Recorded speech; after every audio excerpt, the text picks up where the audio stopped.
Hello guys, and welcome to another video of mine. And today I will be showing you a classic weapon that has been used by the Russians during World War II, and also has to be the first weapons ever made, and it was the first weapon on my channel, and it was really bad, so I was going to do a remake. So here we have a remake of the PPSH. So here we have the PPSH-41.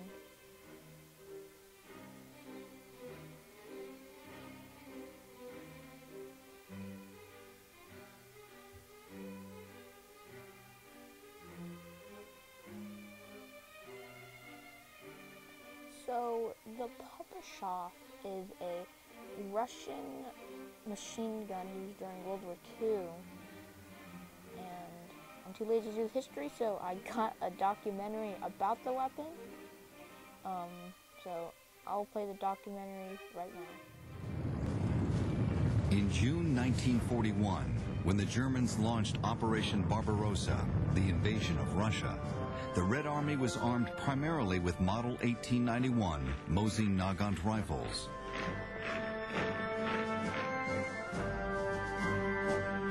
Ironically, the gun's most significant period of service was achieved after it was technically obsolete as a frontline weapon. Unlike the SVT, the Mosin Nagant could digest the poorest quality ammunition and would keep firing as long as the riflemen had the strength to work the bolt.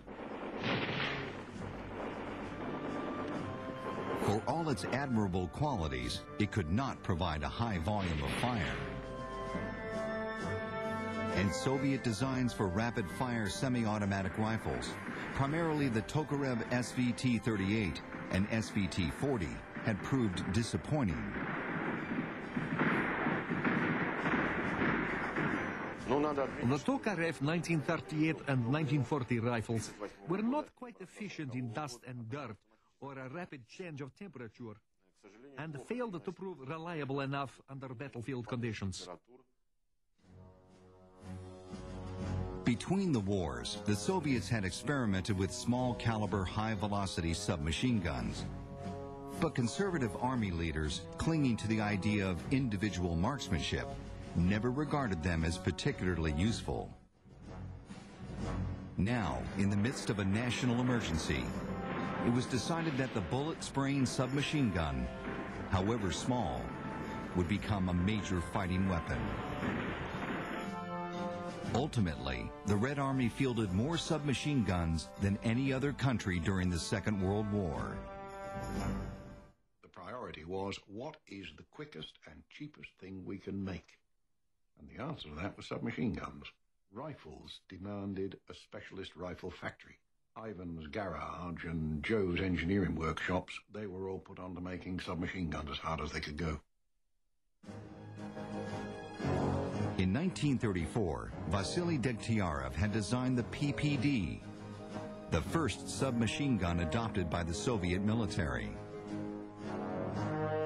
But numerous design and production defects gave reason for senior Army officials to withdraw it from service in 1939. Degtyarev substantially modified the gun, creating the PPD-40. A significant feature of the new version was its chrome-lined barrel. This refinement made the barrel nearly impervious to neglect. It is a feature the Russians have continued to use on practically all of their automatic and selective fire weapons. However, the Degtyarev PPD-40 was never produced in large numbers. It would fall to another design by Georgy Shpagin to face the German onslaught. Shpagin's gun, the PPSH-41, was optimized for mass production. Later versions featured a 35-round box magazine. There was no selector switch. It fired only on full auto. It was the first Soviet small arm to use stamped and welded parts, requiring less machining time for completion.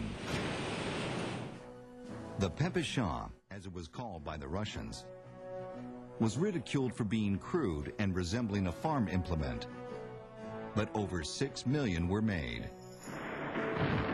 By 1944, one company in every infantry regiment was armed entirely with PPSHs. Disregarding their own casualties, swarm attacks with submachine guns became a favored Soviet tactic. Images of Red Army soldiers brandishing their PPSHs became an icon of what the Russians call the Great Patriotic War.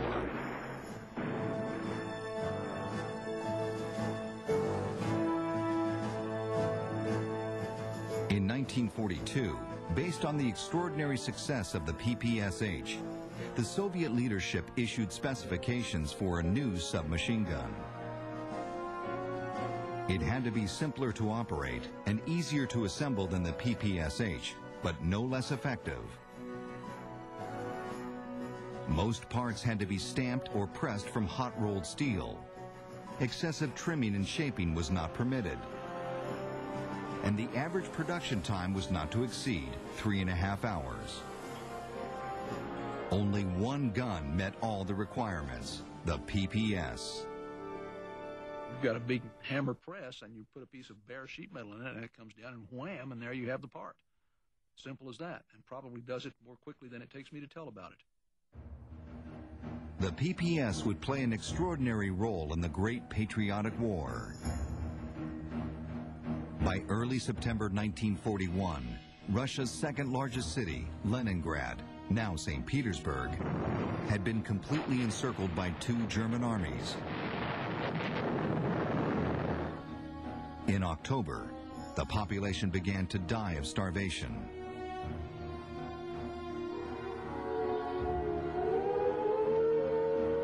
For 900 days, the city endured constant air and artillery bombardment. Supplies were cut off, except for a treacherous corridor across frozen Lake Ladoga. Food was severely rationed. Within the city's defense perimeter, workers at the Voskov Instrument Factory produced the first PPS submachine guns under the personal direction of the designer, Alexei Sudayev. Guns went straight from the factory to the front lines. The first field trials for the weapon were carried out in combat. Fortunately, the PPS succeeded from the beginning, and the weapon became a vital factor in the defense of the city.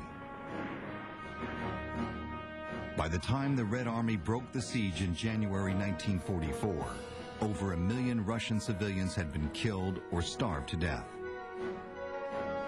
Their story was transformed into an almost mythic symbol of Soviet tenacity and resolve. If ever a particular event was identified with a particular firearm, it would certainly be the Siege of Leningrad and the PPS.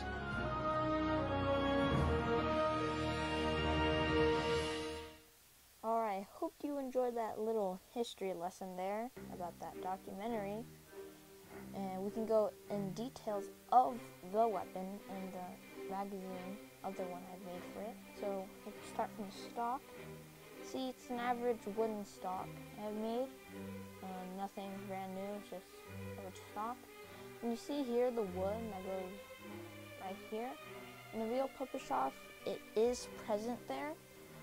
And I didn't have it present on my other PPSH, so I did it here.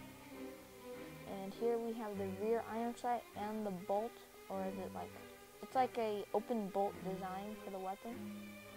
Rear iron sights. And if we go here we have the drum magazine. It was practically the same magazine design I had with my other PPSH. I just used the same color as the metal here on the side. And then I made a stick magazine for the PPSH. Too bad I actually have to use tape to have its curved way, like my large size PPSH, which is really disappointing about, but I really tried and I couldn't find another way to do it, but I did my best. It's fine. If you can't make the stick magazine, you don't have to. You can just make the drum magazine. It's way easier to make than the stick magazine. And let's see, the barrel. Yes, the barrel. You are probably wondering why there's holes here on the barrel. It's there because since you have this large drum magazine, and lots of the puppet shells that are made are just full auto, so you're just spinning so many rounds of the gun that eventually your barrel will just overheat and warp. So they have these holes where the barrel can cool down and such. And the front iron sights right here, so if we align front iron sights with the rear iron sights, lines up perfectly. And that's practically it in the details of the weapon. So now we can go into the tutorial. Alright, I have split the weapon into 5 sections. Sections, well technically 4, because I'm not going to do this because it's really difficult to put the tape on the magazine, but it's really simple to do. See, get a 1x1 flat stud on the top, 2 1x1 bricks, and a 1x1 flat surface or flat smooth piece on the bottom. And it's really simple, just wrap it with tape in there. You get your stick magazine. And let's see, of course we're going to start with the stock here and work our way up.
So guys, I hope you enjoyed that tutorial I made for you guys. I think that's it, so please like and subscribe and comment what gun I should make next. But until then, goodbye.